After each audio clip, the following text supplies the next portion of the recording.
Hello everyone, welcome back. Today we're going to make ourselves a little bushcraft camping spice kit.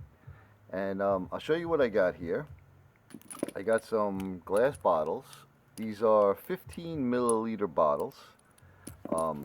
I chose glass because I don't trust plastics these days, you know, with all the nonsense they put in them.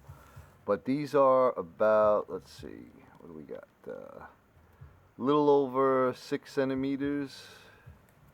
That would be just about 2 5/8 long, and we got just about 7/8 wide, and 2.2 centimeters. I figured this was a pretty decent size. You could hold a nice amount of stuff in there. All right, we have some 2-inch elastic, just regular old knit elastic, and we have ourselves some wax canvas. Okay, now I pre-made this and I'm going to show you how I did it, just in the sake of saving some time. But you can use whatever you happen to have. You can use jeans, you can, you know, denim, you could wax the denim, you could use the elastic with a backer and then put it in a pencil case. You could buy a shotgun shell holder that fits the shotgun shells, and you could put them in there, and then you could throw that into like a pencil case or something. You can make it out of leather if you know how to wet mold leather. You could wet mold leather around and then sew it onto another piece of leather and make a flap. But I chose to do it out of the wax canvas because I'm on a wax canvas run these days and kind of have everything match up. So let me get into this. I'm going to show you how I made this first. So let me clear this out a little bit. Alright, so for this, the back piece, the actual case part, right, this is a, let's see what we got for measurements. 8 5/8 long by 6 inches wide, and it has a 1/2 inch border around with the mitered corners. Now again, you could make this as complicated or as simple as you like. You don't have to put these mitered corners. They come out pretty decent, but with the wax canvas it's very thick, so you do get a little bump on the end there, but I still kind of like it.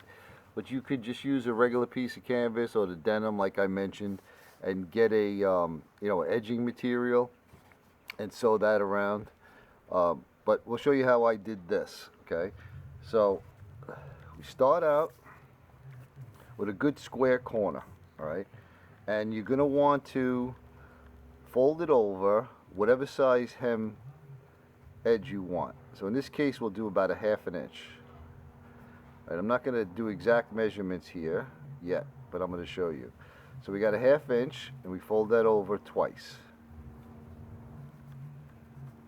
Now if it's waxed already, you really can't press it.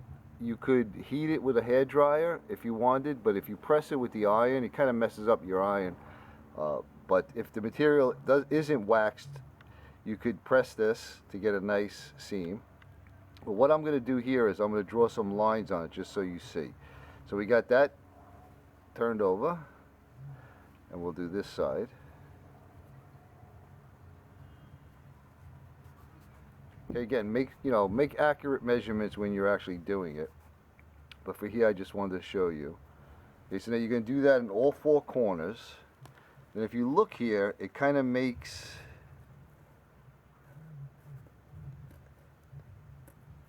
squares. Okay.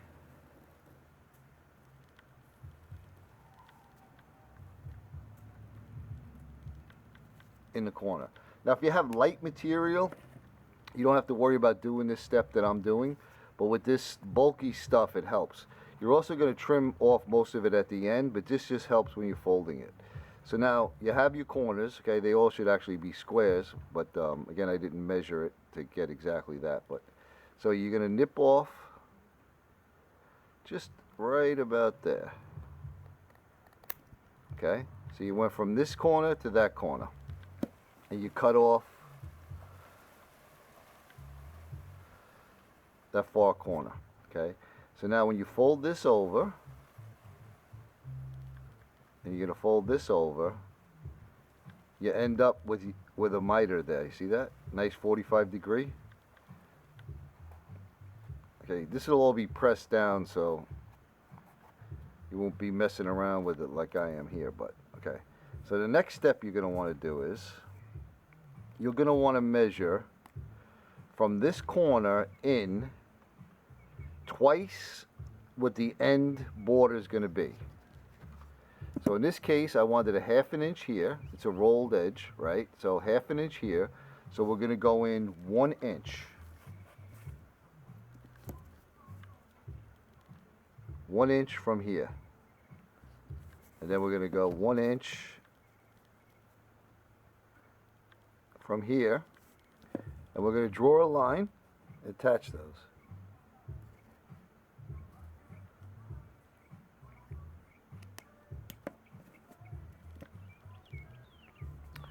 So now you have your line drawn. You're going to turn this over this way. Okay? So your good side is in here, and this is the back. So you turn it over to those two lines meet. Okay? Now at this point you could pin this, or you could just hold it. Okay?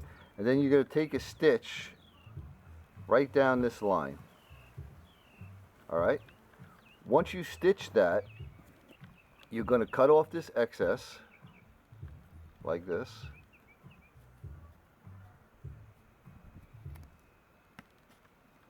Okay, now this is going to be sewn right here, and then you're going to take this and you're going to fold it inside out. Try to do it with not being sewn here so you can get an idea. And as you do that, you're going to fold this back over, and you'll get your 45. Then you can use some type of blunt object to poke out the corners, and you end up with this. Alright, so I'll go over that real quick one more time. So you have your 1/2 inch edges all the way around. You're going to cut off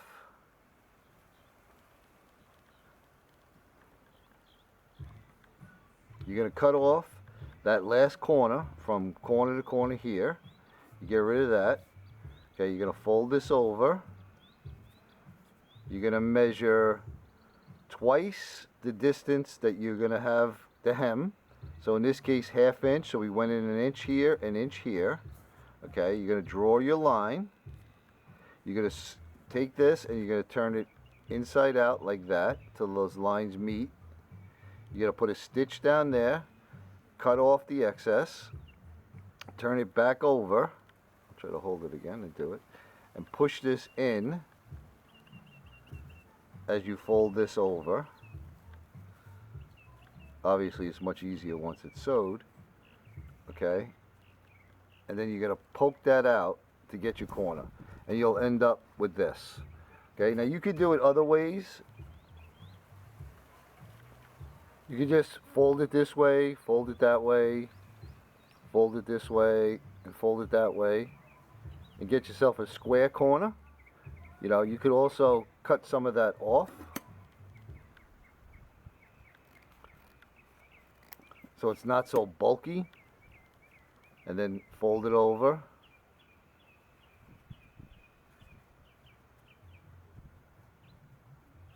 And then stitch it as you stitch the, when you go to stitch the whole border around.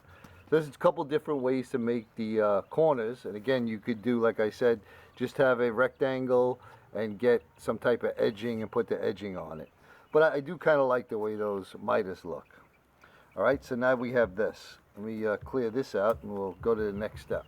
Alright, so the next step is going to be, let's see how many we can fit across comfortably. You know, you could do, like I said, as many as you want. Make it any size you want.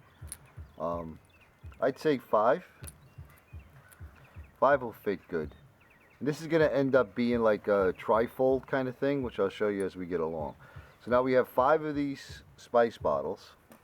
Now we're going to want to do our elastic, okay? So I was messing around with some numbers in my head, and what I figured out you got to do is, when it's sewn, Okay, so we're gonna have this. Let me move these out of the way. We're gonna sew this underneath here, like that. Okay, and then we're gonna have these that are gonna slip in. So what we're gonna want is about, let me draw this here. Okay, so let's say this is the border. Okay, so our elastic is gonna come this way like this in here. Okay, so we'll have a stitch going down here, and then we're going to stitch all the way around the border to hold that in, but we'll have a stitch here. Okay, we're going to want the elastic, another stitch, to be about an inch away from that. Okay, so this is about, what I say, 7/8 or something like that, so we want about an inch away. So we're going to have an inch stitch down, but we also want to leave a little extra, right, so we can get the bottle in. So I figured about 3/8 of an inch. All right, so we need to, on here, we need to make some type of mark that's 1 3/8. Okay, and centimeters, let's see, what do we got?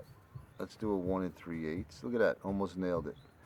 So 1 3/8, excuse me, we got about 3.5 centimeters. Okay, so what I'm going to do is I'm going to use tape, because it also gives me a good guideline. So I'm going to get just some blue painter's tape, and I'm going to put it on here to get that 1 3/8 spacing on there, and then we're going to start sewing this in. Alright, so I got that sewed on. It came out really great.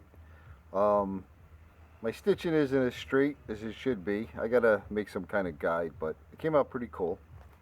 Let me show you how I got this on there. So what I did was I took some tape. Okay, so I figured out how much, let me get this here, how much was going to go under here. Okay, pull this out,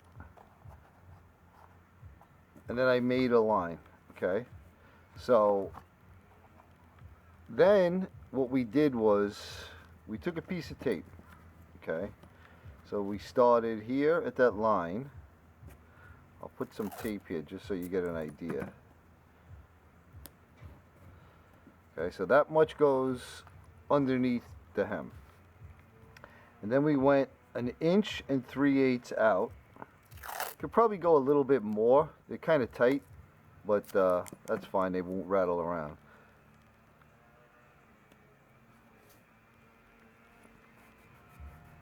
And I made a line. Then I went another 1 3/8.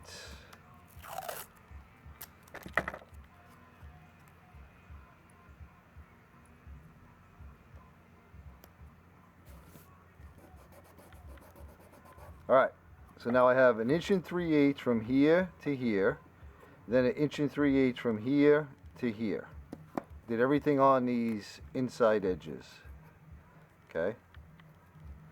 So now what I did was I marked across here 1 inch across. Let me show you how I did that.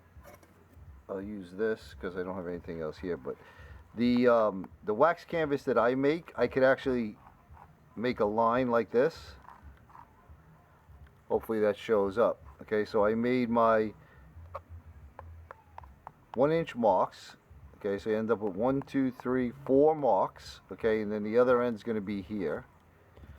And then I took this, slipped it underneath. See, the marks are there, right? So I slipped that underneath. And then I take this, move it up to that line, hold it down, and make a stitch down there.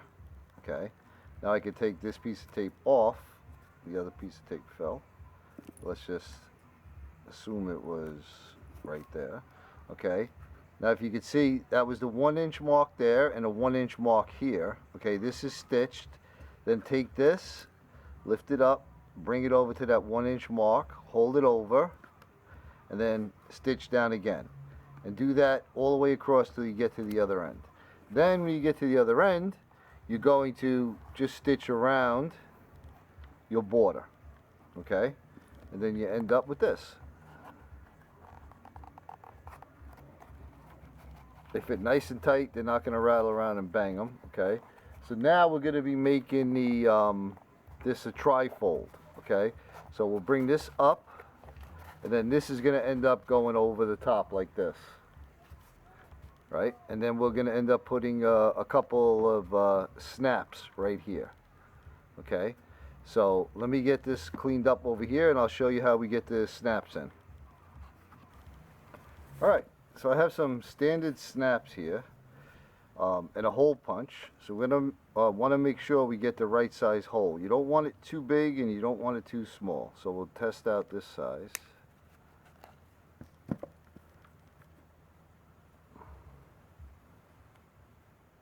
Okay, that's too big. You don't want it to move around. So let's go to the next smaller one.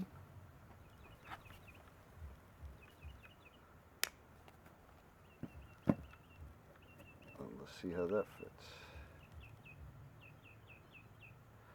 Okay, that's perfect.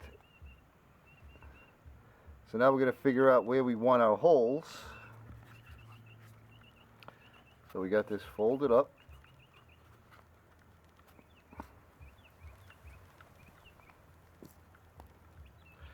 I would say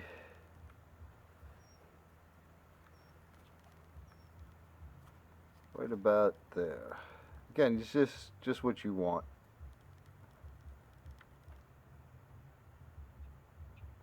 Okay, so I'm going to punch that hole there, and then I'm going to measure exactly on this side where the other one should go, and I'll punch that one, and then we'll transfer those marks to this piece, and then we'll punch those holes. So let me I'll measure this up. I'll put it over on this side, and I'll come back. Okay, so I moved that over just a little bit, but we got two holes here, pretty evenly spaced. Now we'll take this, we'll fold it up. We'll take this, fold it down. Try to get it as even as you can. And we'll get our marker, and we'll make a little dot right through that hole.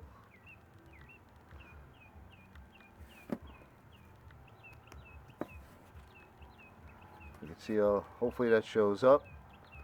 And we'll take a quick measurement on this to see what we got. See, as I use, a lot of times I'll just make a mark. Okay, so that's pretty good. That's pretty good.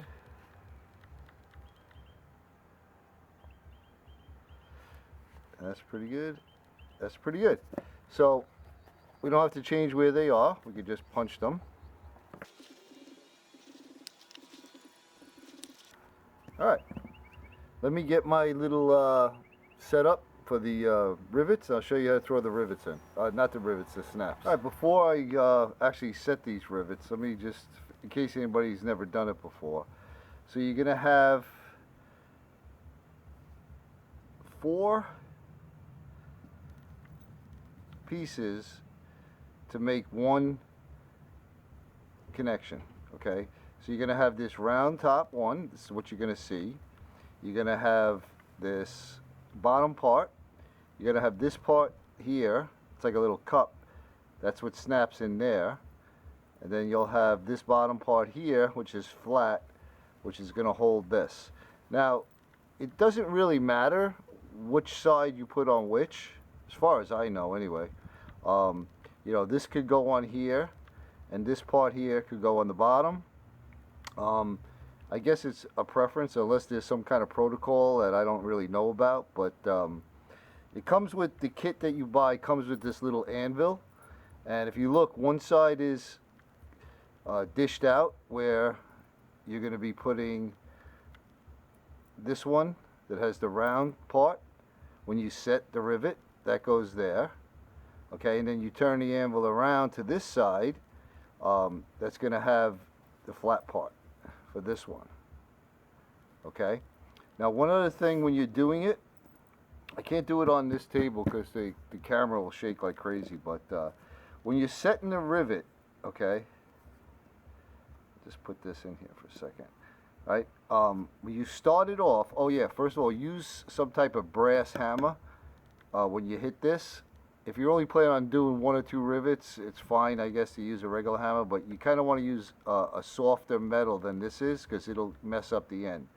But you start out going straight like this, and then kind of go like this, bring it around, not too drastically, but just a little bit, because what you want is you want that to roll.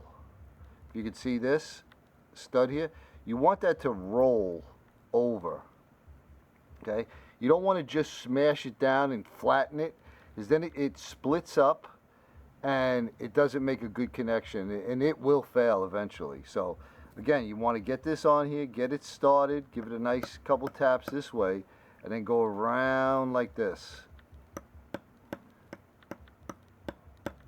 And that should give you a nice rounded over. Hopefully I can catch that in the camera, but I'm going to go set this up on my anvil, on my bench, and we'll put these in. Pardon the messy bench, I was just finishing up another project, but let's get this going. Alright, so we'll put the top ones on first. So we got the anvil that's dished out. We'll put this in here. We'll lay that into that anvil. Then we'll put the other part on here.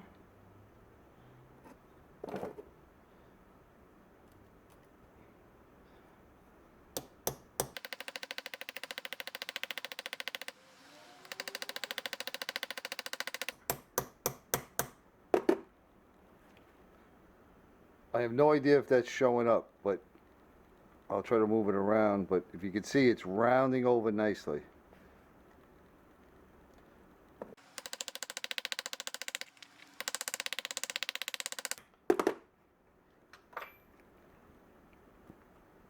And you put it on until it doesn't twist around. Alright, so that's the top one. Let's put a bottom one in.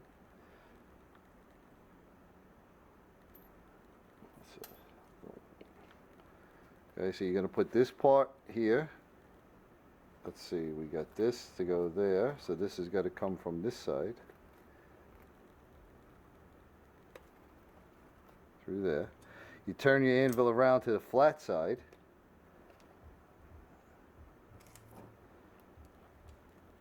It's pretty much the same procedure.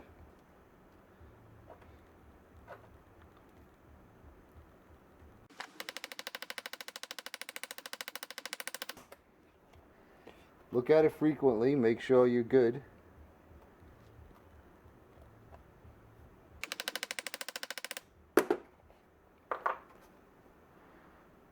Hopefully that shows up, doesn't turn. Okay, we'll make sure we did everything right. There it is. I'll finish this side and bring you back over to the table. Okay, so we got all our snaps in. Hold that over. And there's our little spice kit. Again, you can make this as big as you want. You know, you can make it with just 3 of these, 5 of these, 6 of these, 7 of these, the top and the bottom. It's all up to you. You don't have to put the snaps in. You could use, you know, like some leather to close it, or nothing at all. I just thought that the snaps would look cool. So here we have it. They come right out. You know, put in whatever you want. Salt, pepper, garlic powder, or, you know, onion powder, whatever you feel like putting in there. These might be tight enough to even hold a little oil.